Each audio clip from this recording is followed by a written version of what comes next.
Jangan lupa untuk subscribe YouTube channel Metro TV News dan nyalakan notifikasinya. Agustus 2021 ini menjadi sebuah sejarah penting bagi seluruh prajurit TNI Angkatan Darat sebab sejak kemarin TNI Angkatan Darat bersama US Army menggelar latihan terbesar dalam sejarah bangsa Indonesia. Tidak tanggung-tanggung, hampir 5.000 pasukan terlibat dalam latihan ini.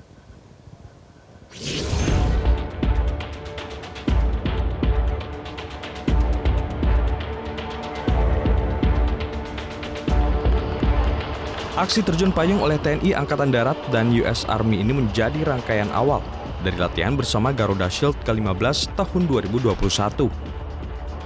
Latihan penerjunan ini diikuti oleh penerjun dari Tentara Amerika Serikat sebanyak 478 penerjun dan 91 penerjun dari TNI Angkatan Darat dengan menggunakan pesawat C-17 Globemaster yang terbang dari Guam, Amerika Serikat.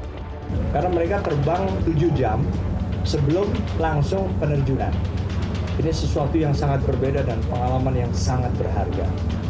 4 jam sebelum terjun mereka sudah dibangunkan, mulai memakai semua payung, ransel, dan seterusnya, sehingga bisa dibayangkan. Latihan terbesar sepanjang sejarah kerjasama militer Indonesia-Amerika Serikat ini akan diselenggarakan mulai 1 hingga 14 Agustus 2021 di 3 tempat berbeda. Tak hanya aksi terjun payung, ada materi latihan perang lainnya yang telah disiapkan. Sebetulnya evaluasinya adalah kita kurang banyak nih. Kurang banyak karena apa? Karena memang sebetulnya bukan hanya staff exercise. Yang kita perlukan adalah juga bagaimana kita berada di lapangan. Di lapangan bersama-sama itu kan juga sesuatu yang perlu kita alami. Commanding General US Army Pacific, General Charles Flynn berharap latihan ini menjadi simbol dari tujuan yang lebih besar dalam kerjasama militer antara Indonesia dan Amerika Serikat di masa mendatang. Absent his leadership and his willingness to work through a number of obstacles that can impact training during a time of a pandemic when we have COVID to deal with. It was his leadership and the leadership of the Indonesian Army, together with the elements that planned all this from the U.S. Army to make this happen. And I just want to express my deepest thanks to you and to your countrymen and to your staff for being persistent and making this happen. Dalam kancah kekuatan militer dunia versi Globe Firepower, Indonesia saat ini menempati ranking ke-16 dengan power index sebesar 0,2684. Indonesia unggul atas Israel yang ada di posisi 20, sementara posisi pertama diduduki oleh Amerika Serikat dengan skor 0,0718. Tim Liputan, Metro TV.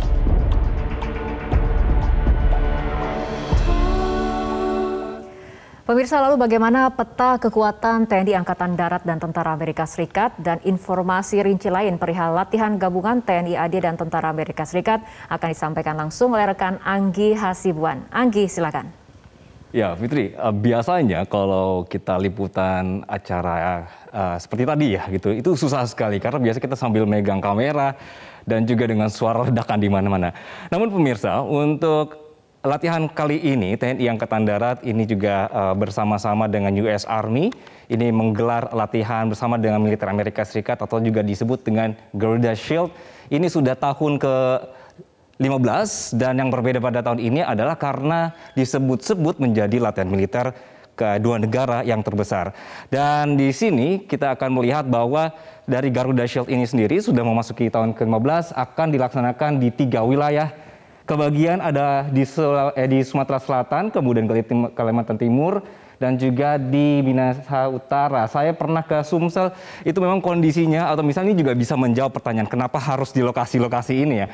Karena lokasi yang sangat terbuka, dan ini sangat mumpuni untuk melakukan misalnya ada ledakan bom dan juga combat yang lebih besar lagi.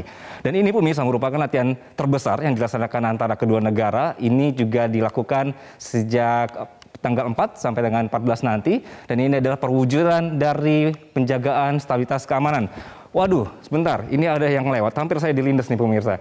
Oke, ini adalah latihan bersama dan diselenggarakan di 3 tempat berbeda. Tadi sudah saya sebutkan, dan kemudian di sini Indonesia juga akan latihan dengan kendaraan tanknya juga, dan dari Amerika juga ini juga akan menerjunkan beberapa armadanya juga. Namun yang pasti yang perlu diperhatikan adalah bagaimana mereka menjaga untuk latihan ini selama masa pandemi. Ini adalah angka atau juga peserta yang akan ikut dalam acara ini sendiri. Jadi tadi sudah disebutkan di berita sebelumnya sudah hampir ada 4.000 orang.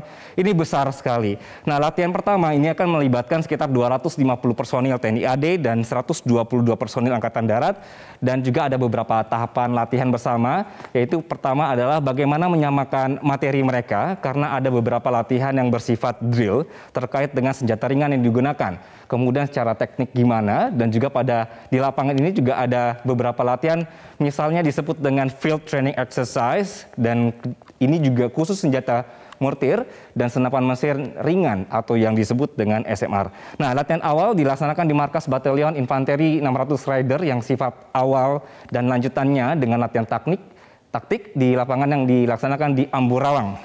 Oke, ini saya merasa ada yang mengganggu suaranya, dan juga kayaknya ada yang angkat terbang. Ini juga bergabung. Waduh, sebentar. Ini tapi helikopternya sepertinya menghalangi saya pemirsa. Oke, saya di sini saja. Ada yang turun?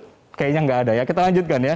Nah, di Sulawesi, Panglima Kodam 13 Merdeka, Majen TNI Wanti Mahamid mengatakan beberapa materi dilatihkan, misalnya adalah staff exercise training, kemudian live fire exercise, dan sejumlah latihan lainnya.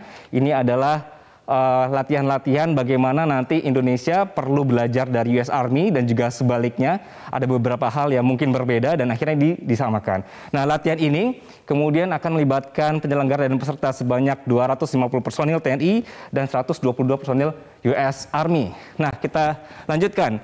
Ini adalah atau juga bagaimana atau latihan seperti apa yang dilatihkan pada field kali ini. Ada yang pertama adalah Field Training Exercise atau juga FTX atau juga latihan terpadu di area perang. Hasil dari training sebelumnya ini nanti akan dites di sini, atau bahasa mudanya nanti prajurit-prajurit ini akan dicemplungkan ke kondisi mirip perang. Selanjutnya latihan yang disebut dengan Live Fire Exercise atau LFX. Ini adalah praktik latihan penggunaan alat atau senjata secara langsung di lapangan, sehingga nanti seakan-akan mereka sedang dalam kondisi perang.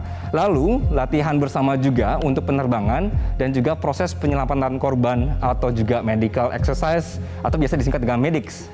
Serta 2 program latihan yang akan digabungkan, yaitu Joint Combined Exchange Training dan juga Garuda Airborne.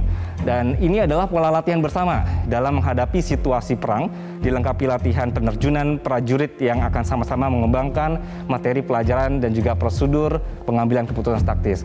Nah, pemirsa, ada juga yang disebut dengan drill taktis, penggunaan multiple integrated laser, dan juga bagaimana mengintai dan juga membaca hasil intaian drone ke heli Apache yang tadi juga mungkin barusan lewat ya. Dan juga ada penembakan roket Astro serta HIMARS. Oke, ini dia.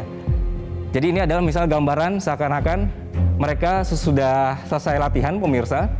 Jadi kalau misalnya istilahnya ada anak-anak baru, bagaimana mereka di kelas dulu, kemudian diterjunkan ke 3 wilayah tadi. Sudah ada pembagian wilayah yang berbeda-beda, dan tentunya karena ini TNI Angkatan Darat juga, salah satu yang paling bagus atau keren adalah Garuda Airborne. Nah, ini adalah senjata dari Indonesia, bagaimana kemampuan untuk terjun dari atas ya. Wow. Oke. Saya nanti akan pulang ke naik helikopter itu ya. Nah, tapi pemirsa, sebenarnya ada apa ini dengan latihan yang terjadi di Indonesia? Ini sepertinya hampir bersamaan dengan pertemuan antara Menlu Indonesia dan juga Amerika Serikat, bahwa akan semakin banyak presence atau kehadiran Amerika di wilayah ASEAN. Ini juga melihat adanya kekuatan baru yang besar juga di wilayah Asia yang seakan-akan ini juga lebih akrab nih dengan ASEAN. Begitu, Fitri, sepertinya yang kita lihat dari latihan bersama ini. Anggi Hasibuan, terima kasih atas penjelasan Anda.